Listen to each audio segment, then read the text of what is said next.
I'm being joined by the Foreign Minister of Republic of China, Taiwan, Dr. Joseph Wu. Many thanks for joining us here on India Today, Dr. Wu. Hi, this is Joseph Wu, Minister of Foreign Affairs from Taiwan. I'm very glad to be on the show. Dr. Wu, the fact that you're speaking first to an Indian news channel and it is India Today, so we are honored.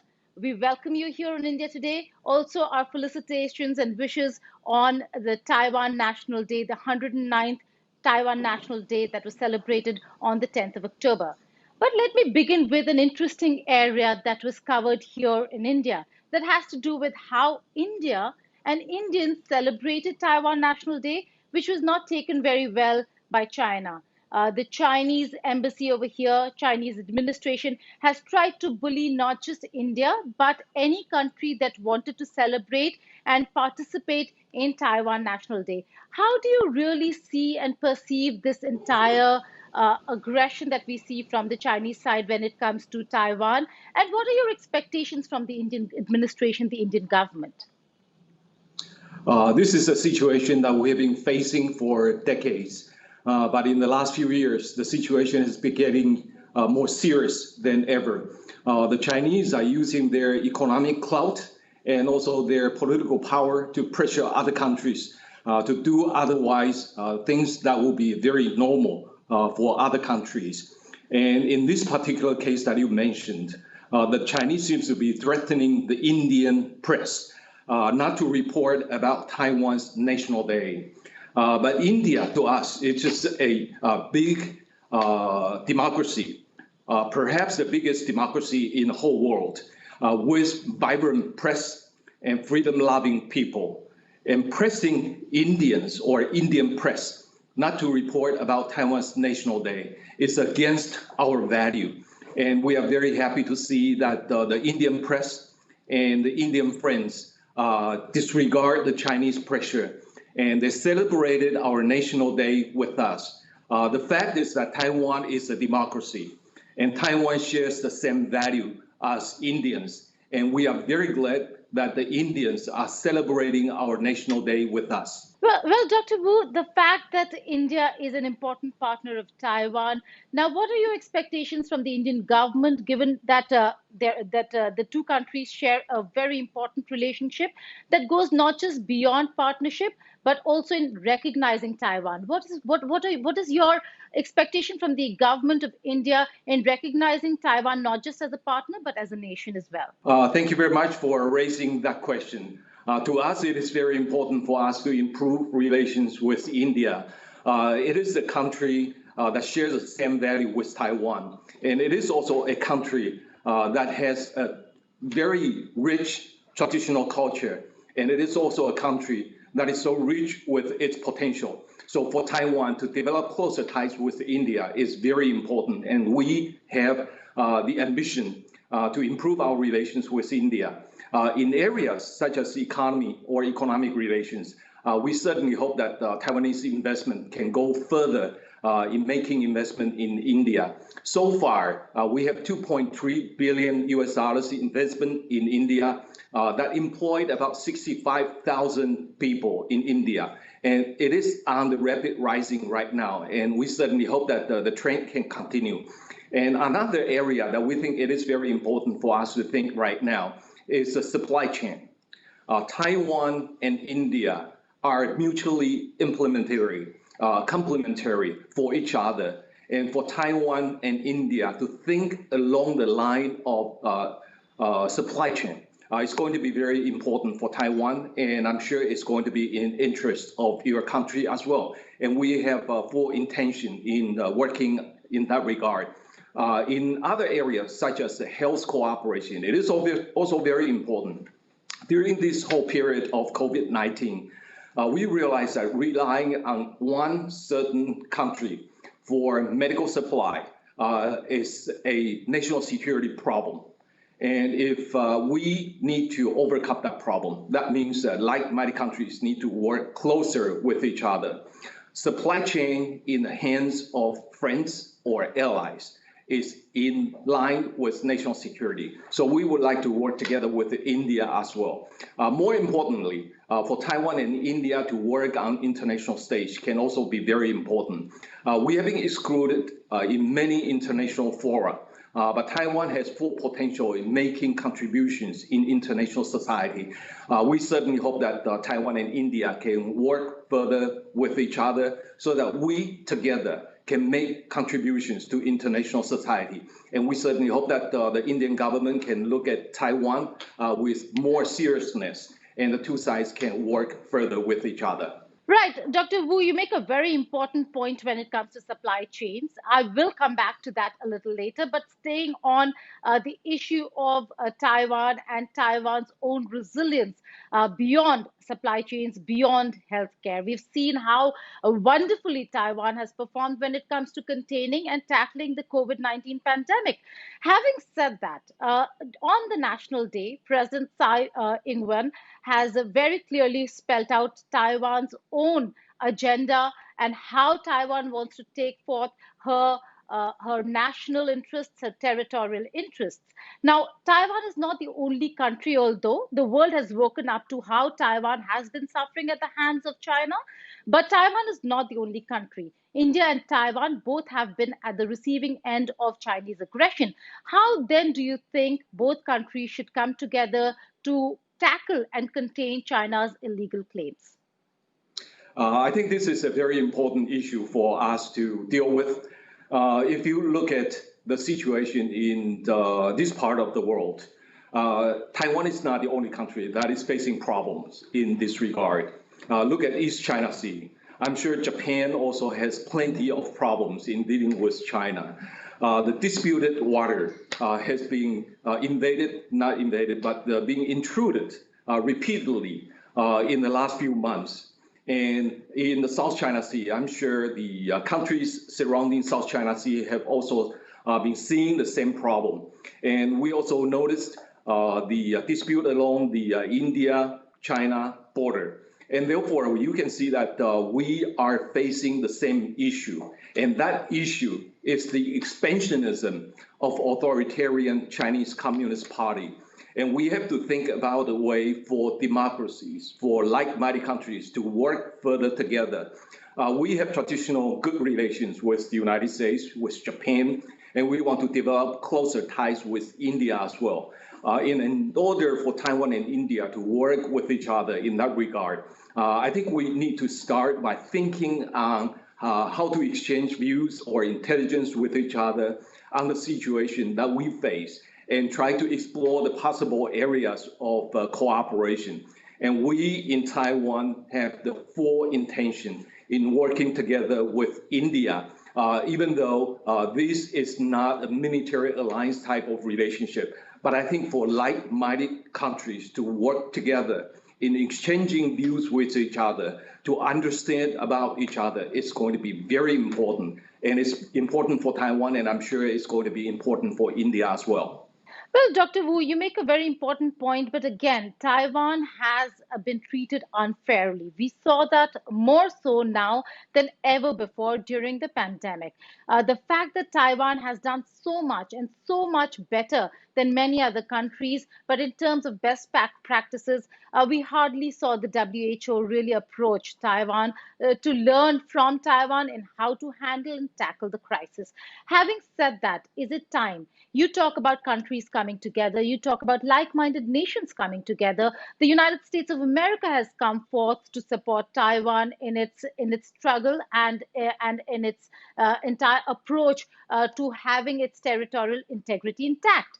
Having said that, the United Nations is yet to recognize Taiwan. Do you think it is time that that the United Nations comes out and recognizes Taiwan as a nation that it was a part of in the earlier days, and now it is time that Taiwan is brought back to the UN fold, even though we know that there is a veto-yielding China that could stop that move?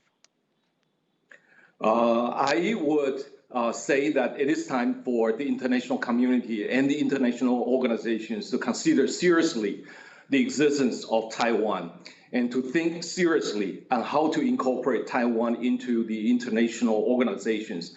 Anyone who has any experience with Taiwan, we have 23 million people, even though it's much smaller than India, but at least it's a mid-sized country. And Taiwan is a democracy. We have a democratic government that is publicly and democratically elected by the people here in Taiwan. And we also have a vibrant press. Freedom of speech has been observed by the government. And therefore, for the international community to understand that Taiwan is in existence outside China, it's going to be very important. Many countries think that there's a one China policy, that China represents Taiwan, but that is not true. Historically, beginning from 1949, Taiwan has not been any part of China. And that is beginning from the day that the People's Republic of China is established. The two sides have been separated. And therefore, China cannot represent Taiwan internationally. And only the democratically elected government in Taiwan can lawfully represent the Taiwanese people. And Taiwanese people have the same right as the right of any other country to be represented in international organizations, in the UN or UN-affiliated organizations. And we are not just trying to pursue our participation in international organizations such as UN or WHO. What we want to do is to be able to make contributions to international society. We have been working together with some other democratic countries in making Taiwan's contribution. We are a country that is well experienced in dealing with public health issues. And therefore, during the pandemic, we have been providing assistance to many other countries in terms of relief material or other type of assistance. We even have a video conference with some Indian hospitals, working together with them to build up the safeguard to combat COVID-19. And therefore, for Taiwan to be able to participate in international organizations such as WHO is not only working in the benefit of Taiwan people, but also working in the benefit for other countries. And excluding Taiwan is not in the interest of Taiwan, and it's not in the interest of international society. Taiwan, as I said, has been threatened by China for years. And Taiwan happens to be on the front line of the Chinese expansionism. Taiwan is a democracy, and we want to fight for our existence, and we want to be prevail so that democracy around the world can prevail. Well, Dr. Wu, now the Chinese embassy here, the Chinese Foreign Ministry in Beijing have reacted to all the statements that come from Taiwan, to have reacted to the position taken by Taiwan, and have reacted to all the support that has come for Taiwan in only 2 or 3 very specific positions and statements. That is, Taiwan is a red line, nobody should cross it. Independence of Taiwan is wishful thinking, is what they say. Your response, sir? Well, Taiwan, as I said, is in existence outside China, and China does not have any jurisdiction over Taiwan. The People's Republic of China has not, for a single day, has set its foot in Taiwan to run over Taiwan. And therefore, for the Chinese government to say that all other countries should not have any relations with Taiwan is simply wrong. The Chinese have the ambition of incorporating Taiwan. They have stated publicly and repeatedly, and they want to take Taiwan over peacefully if possible and use force if necessary. And that is the kind of attitude against the Charter of the UN. And I think the international community needs to look at this more seriously. And in order for Taiwan to be able to safeguard itself, we need more international community members to work together with Taiwan. And we want to be working with India so that Taiwan-Indian relations can be stronger, to make sure that the Chinese don't resort to the use of force against Taiwan. And for the Chinese to declare that this is a red line, that certain governments cannot have any kind of relations with Taiwan is simply wrong. We do business with India, we do business with the United States, with Japan, and etc. And that business has been doing very well, working in the mutual benefit of our relations with other countries. And based on that, I think we need to have more relations with other countries, and other countries need to have more relations with Taiwan. And that is working in the interest of the international community as a whole. Well, Dr. Wu, you spelled out the need for alternatives to the supply chains, the global supply chains that exist. Now, in that, a lot of countries have come forward and said we need an alternative to China. China cannot be a major part of the global supply chain that can cause instability if it's removed out of the equation. Having said that, in the supply chain resilience that everybody is talking about, how can Taiwan and the other countries come together to create that supply chain? We do know that Taiwan plays a very important role, is also a manufacturing hub, and is very critical too, and is a part of the supply chain already. But how can you play a bigger and a more important role? And how can other countries then not just talk about supply chain resilience, but also be a part of that supply chain resilience, including India? I think this is a very important issue, and the international community comes to realization that the supply chain is a very serious matter for us to look at. If a critical part of the supply chain is in the hands of a country that has ambition to dominate the international community, that might not be in our national interest. And I think the same situation can apply to many other countries. And we have been discussing with other countries on this issue. Taiwan is a international hub for semiconductor and for other ICT manufacturing. And India is also a country that is big and getting bigger in software and the hardware production. And therefore, for Taiwan and India and other like-minded countries to discuss with each other so that our supply chain can be in line with each other, can be in our mutual interest. Let me just give you one example. TSMC is a global leader in the semiconductor, and they have some investment in China. But now they also come to the realization that they need to think about making investment in the United States. And I think it's going to be on that line that the international supply chain needs to be realigned so that we understand that the supply chain is not in the hands of a hostile country. After the trade war, or after the beginning of the trade war, and also the pandemic, and also the flooding in China just a while ago, there are many more Taiwanese who want to migrate out of China. Some of them are coming back to Taiwan. They make reinvestment in Taiwan for about 35 billion US dollars in the last year or so. And many of them are also thinking about migrating to other countries. And India happens to be one very prominent area that they can think about. And this is something that is being encouraged by the Taiwanese government. So in this case, Taiwan and India can really think about how we can work further with each other. And I need to commend that the Indian government has been taking a very courageous move to ban some of the softwares, especially those softwares on cell phone. For the short term, it can be painful, but in the long run, I think it's in your national interest. And in order for these kinds of softwares to be in the hands of partners that are in line with each other, I think we can discuss with each other on how we can cooperate so that it works in the benefit of India and Taiwan.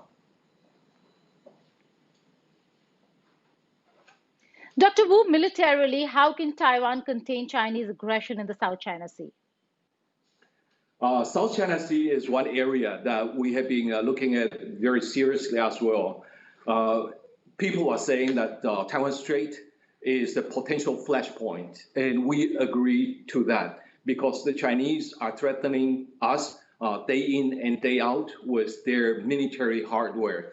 And another area that I would describe as a potential flashpoint is the South China Sea. The Chinese military vessels and also their military airplanes have been patrolling around the disputed waters on the daily basis as well. And they have been expanding their sphere of influence in the South China Sea. And that puts other countries surrounding South China Sea, including Vietnam, the Philippines, and Indonesia, and also Malaysia, in a difficult position. And for the international community, especially those countries surrounding the South China Sea, what we need to look at is that all disputes needs to be resolved peacefully through international law, especially the UN Convention on the Law of Sea. And that happens to be our position as well. And other than that, since we also claim parts of the South China Sea, and therefore it is very important for Taiwan to be taken in as part of that multilateral mechanism in dealing with the territorial dispute resolution. And for the international community, it is also very important for the members in the region to uphold the rights of overflight and freedom of navigation. So this is a very important, and Taiwan will work with international community to make sure that the international law is observed in the South China Sea. You're talking about multilateral mechanisms. So my final question to you, Dr. Wu, is how important is it for groupings like Quad to become a military success? And should there be expansion of the Quad, which is what is being proposed by the United States of America and is being looked at by other three countries as well? Should that be a proposal? Will Taiwan be a part of an expanded Quad? I think Quad is very important, and we're watching very closely on the development of this quadrilateral cooperation. Just a few days ago, the foreign ministers of Quad met in Tokyo, and they worked with each other on how to enhance the cooperation. Even though China is not the only issue that all these four countries are discussing about, there are so many international issues that the Quad can come together in working with each other for the security issues or for other issues. And we are very happy to see that the like-minded countries, the major countries in the Indo-Pacific, are being working with each other to deal with the common threat in this region. And for Taiwan, we have been watching very carefully, and we have traditional very good relations with the United States and Japan, and we also enjoy very good relations with Australia, and our relations with India is getting better and better. And therefore, we certainly hope that Taiwan can start thinking about how we can work with all these countries that are taking part in the Quad discussions. Even though it might still be very difficult for Taiwan to take part in the Quad Plus discussions in a formal way. But we have taken part in the Quad Plus in a think tank forum, in a second track forum before. We think this is going to be very useful for Taiwan, and we certainly like to make contributions to this formulation of looking at the problems or issues in this area for Taiwan to make contribution.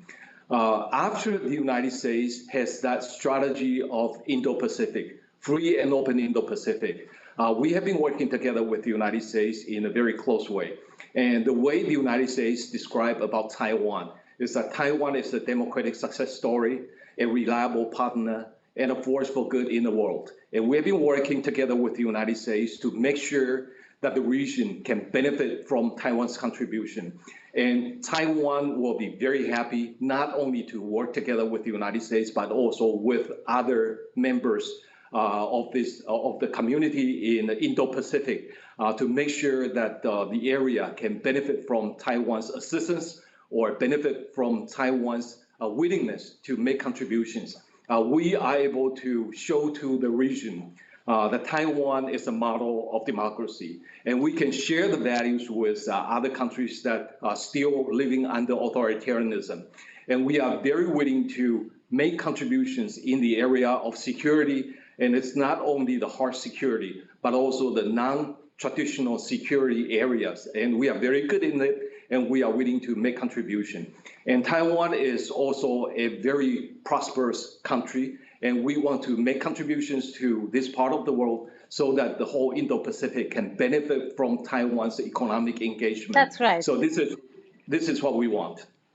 Well, Dr. Joseph Wu, we are only hoping and wishing the best to Taiwan, and seeing the kind of relationship that's growing between India and Taiwan with the kind of tweets that we see from the president of Taiwan, from the Taj Mahal to Indian food that she's been tweeting about. It just goes to show that we are moving from one place of great ties to another, and we're only hoping that it only grows.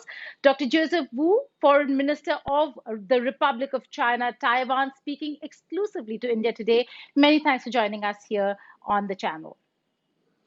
Thank you very much. And I would like to say that we want to thank the audience in India for showing support for Taiwan.